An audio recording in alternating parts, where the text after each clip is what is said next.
Police say he told investigators he pulled the trigger because he was mad she wouldn't let him buy something online. Let's get right to Steve Shamraz, anchoring our coverage live in Wauwatosa tonight from the Juvenile Justice Center. That's where the young accused shooter is in custody. Steve. Yeah, Katie, the alleged killer here, again, only 10 years old, but facing homicide charges in adult court. That child is being held here at the Juvenile Justice Center, where he's awaiting an appearance next week before a judge. We're going to bring my colleague Uba Ali in now. And Uba, you have been going through the details of what happened in some of the court documents in this case today. Yeah, Steve, and the details are very alarming. The complaint describes the very moment that child went into his mother's gun lock box and decided to take the gun out.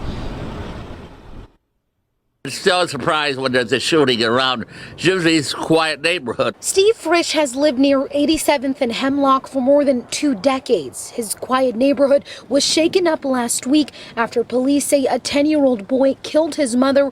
Frisch described the family as average. He just asked me how I'm doing and stuff like that. According to a criminal complaint, the boy originally told police he accidentally shot his mom when he was twirling the gun, but the next day the family called police with serious concerns. They say the boy told his aunt he was actually aiming the gun at his mother. According to detectives, the boy said he got the gun because he was mad at his mom for waking him up at 6 in the morning and that she would not allow him to order a virtual reality headset from Amazon. Police say the boy told them he got the gun by taking his mom's keys to the gun safe. He says he took up a shooting stance and that he wanted to shoot the wall to scare her, but she walked in front of him. Family told the police the boy had, quote, rage issues all his life, and at 4 years old picked up a puppy by its tail and swung it around until it whined in pain. The criminal complaint states that 6 months ago, the 10-year-old filled a balloon with flammable liquid and set it on fire, which caused a sectional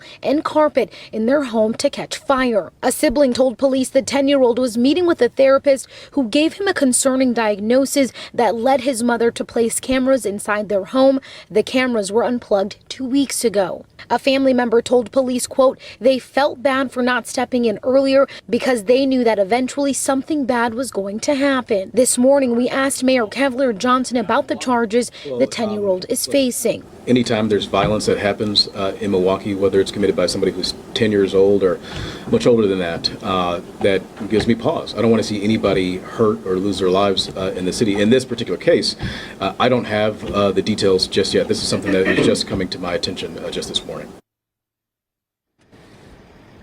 Now, a cash bond of $50,000 was set for the 10-year-old who will remain at this Justice Juvenile. Police say he told investigators he pulled the trigger because he was mad she wouldn't let him buy something online. Let's get right to Steve Shamraz, anchoring our coverage live in Wauwatosa tonight from the Juvenile Justice Center. That's where the young accused shooter is in custody. Steve. Yeah, Katie, the alleged killer here, again, only 10 years old, but facing homicide charges in adult court.